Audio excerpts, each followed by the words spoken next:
हाँ तो बेटा अब हम शुरू करते हैं। प्रॉब्लम तुमने पूछी थी एक्सरसाइज 1.1 की, तो मैं 2-3 क्वेश्चन तुम्हें बता रहा हूँ बेटा। उसके बाद भी कोई प्रॉब्लम आएगी तुम उसको भी पूछो, लेकिन इनको एक बार करो। आप लोग नहीं होंगे तो आप मेरे से पूछें। सबसे पहले हम करते हैं क्वेश्चन नंबर 9। बेटा 9 में इसने कहा है A equal to X belongs to Z, यानी एक्स जो है वो पूर्णांक है और कहाँ से कहाँ तक, 0 से लेके 12 तक। तो बेटा इसने कहा है कि 0 से लेके 12 तक के जो हमें पूर्णांक दिए हैं उनका जो रिलेशन दिया है, सबसे पहले आप इसको लिख दें। 0 से 12 तक का मतलब 0, 1, 2, 3, 4 और ये लिख दिया 12 तक। ये हमारे पास क्या है, सेट, एक समुच्चय। अब इस समुच्चय के आधार पे जो रिलेशन तैयार हुआ वो रिलेशन है A B such that A minus B 4 का एक गुणज है। तो बेटा इसके मैं कुछ एलिमेंट तुम्हें लिख के दिखाऊंगा, आप तुम्हारी समझ में आ जाएंगे। जैसे हमने सबसे पहले लिखा है यहाँ पर 1, 5, तो 1, 5 का मतलब a माइनस बी करा, तो 1 माइनस 5 माइनस 4 मोड से प्लस 4 हो गया, तो 4 का गुणज है, बिल्कुल है गुणज। 1, 5 के बाद अगर आप बेटा 5, 1 करो तो 5, 1 भी 4 का गुणज है। 1, 5, 5, 1 के बाद अगर आप यहाँ पर 5, 9 करो तो बेटा 5, 9 भी 4 का गुणज है। देखो आप, तो इस तरीके से सेट तैयार होता है। उसके बाद अगर मैं यहाँ पर लिख दूँ 1, 1, तो बेटा 1, 1 भी इसके अंदर आएगा। और भी काफ़ी सारे एलिमेंट आएंगे, तो मैंने एक एग्जाम्पल तौर पे तुम्हें बताया। 1, 1 इसलिए आएगा क्योंकि 1 माइनस 1 0, और बेटे 0 तो सभी का गुणज होता है। 8 इंटू 0 भी आप लिख सकते हैं, 4 इंटू 0 भी आप लिख सकते हैं। तो ये कहता है सिद्ध करो यह तुल्यता संबंध है। तो बेटा अगर तुमने थ्योरी याद करी होगी, थोड़ी नहीं करी तो उसको कर लो आप लोग, क्योंकि इसकी ज़रूरत रोज़ पड़ेगी। और बच्चों में तुम्हें एक बात और बता दूँ, ये थ्योरेटिकल चैप्टर है।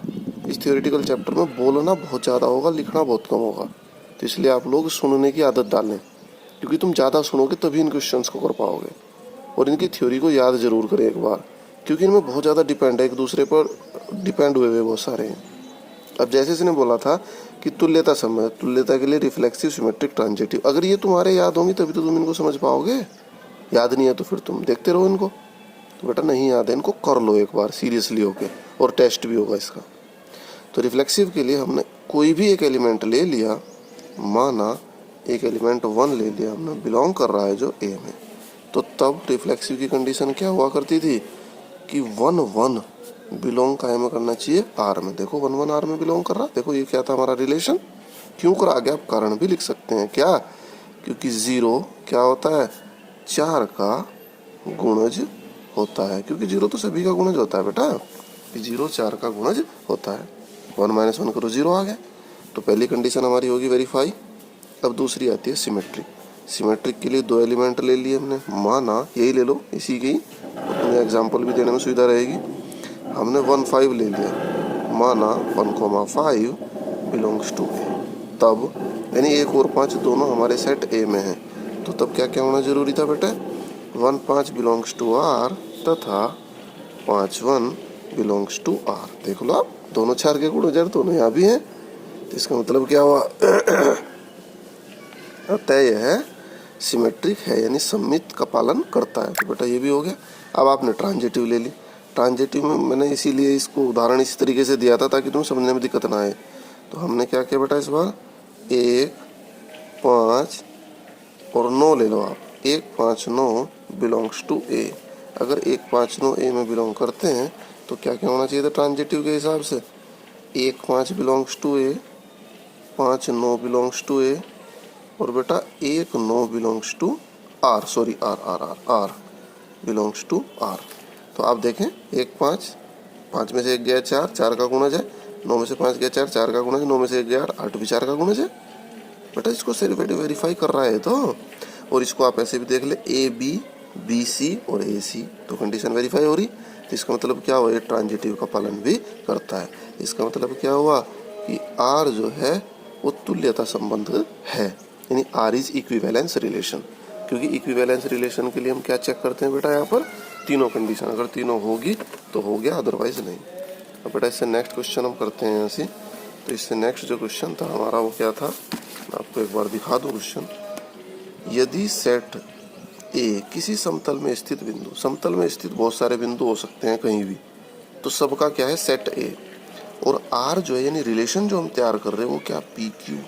और बिंदु P की मूल बिंदु से दूरी और बिंदु Q की मूल बिंदु से दूरी समान है। यानी सेट के अंदर मान लो यहाँ आ गया आपके पास AB, तो AB मूल बिंदु से उतनी ही दूर है, B भी मूल बिंदु से उतनी ही दूर है। तो मैं सिद्ध करना R जो है तुल्यता संबंध है। तो सबसे पहले बेटा रिफ्लेक्सिव ले लें हम। तो रिफ्लेक्सिव का मतलब हमने क्या करा भाई, मान लिया हमने कुछ भी, माना A जो है वो A के अंदर बिलोंग कर रहा है, तब क्या होना चाहिए हमारे पास, AA बिलोंग्स टू R।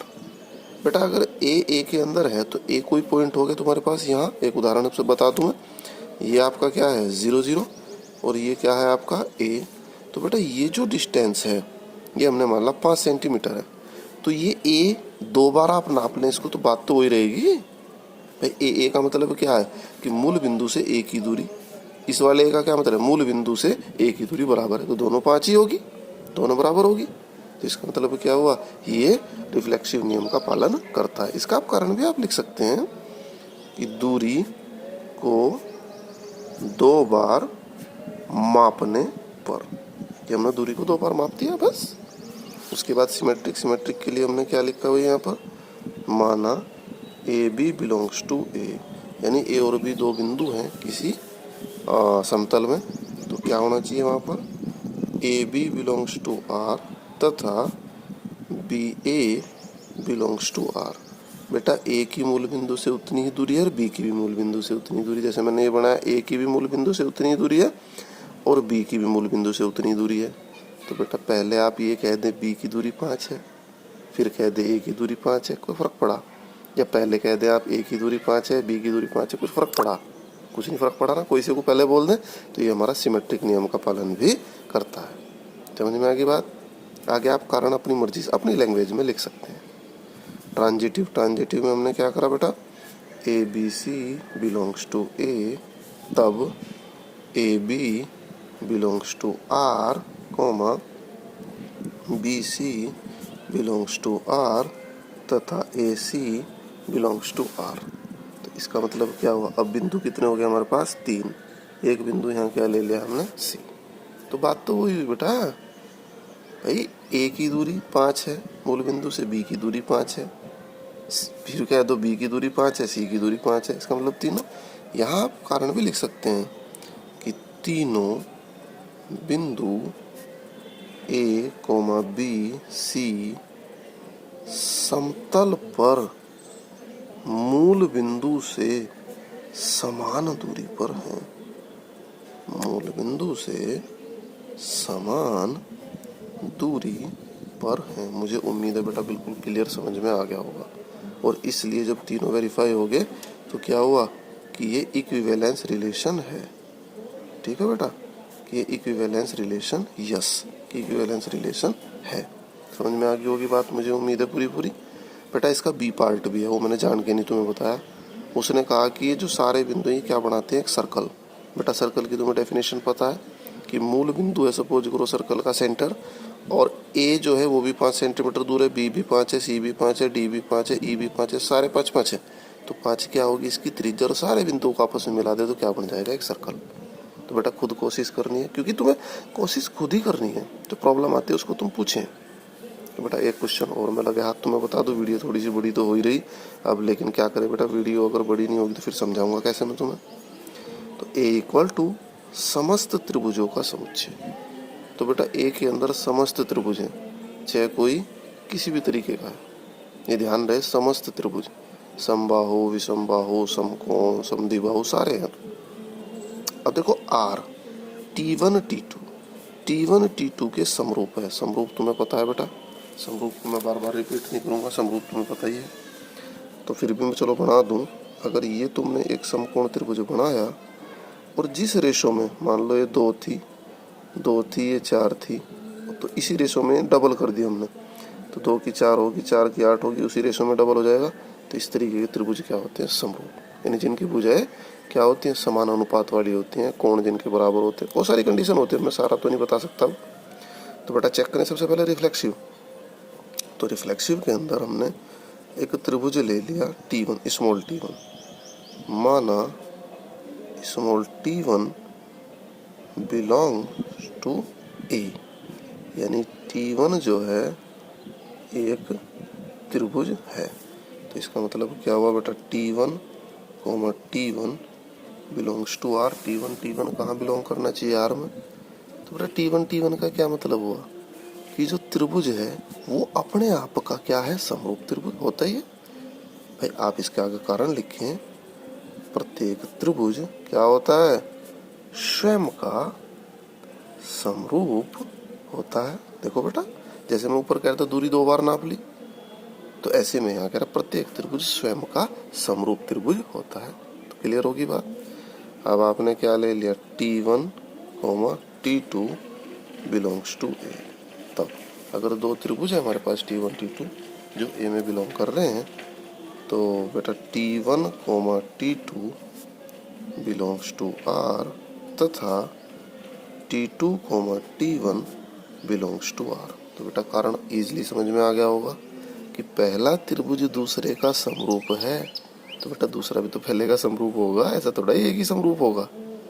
अगर मैं कहूँ ये इसका समरूप है, तो बेटा ये भी तो इसका समरूप है, बस ये छोटा है बड़ा है तो समरूप ही। तो इसमें आप कारण अपनी मर्जी से लिख दे, चाहे मैं ही लिख देता हूँ कि दोनों त्रिभुज एक दूसरे के कैसे हैं, समरूप हैं। तो बेटा कारण आप अपनी मर्जी से भी लिख सकते हैं। अब बेटा तीसरा मैं इसका बता दूं, लगे हाथ। तीसरे में आता है ट्रांजिटिव। तो ट्रांजिटिव में हमने क्या किया बेटा, T1, T2, T3 belongs to A। तब यहाँ भी वही कंडीशन आ गई हमारे पास, T1, T2 belongs to R, T2, T3 belongs to R। तब T1, T3 belongs to R। तो क्लियर सी बात है, पहला दूसरे के समरूप है, दूसरा तीसरे के समरूप है। तो पहला तो तीसरे के समरूप होगा ही, इसमें तो कोई बात ही नहीं है। भाई पहला छोटा है, दूसरा उससे बड़ा है तो समरूप। तीसरा मान लो उससे भी बड़ा है या उससे छोटा है तो समरूप। तो पहला तो तीसरे के समरूप होगा ही होगा। तो बेटा इसमें कुछ ज़्यादा सोचने वाली बात नहीं है। थ्योरी और कारण आप अपनी मर्जी से आप लिखिए, अपनी लैंग्वेज बना के। तो बेटा मुझे उम्मीद है अब तुम इस एक्सरसाइज के सारे क्वेश्चन कर लोगे।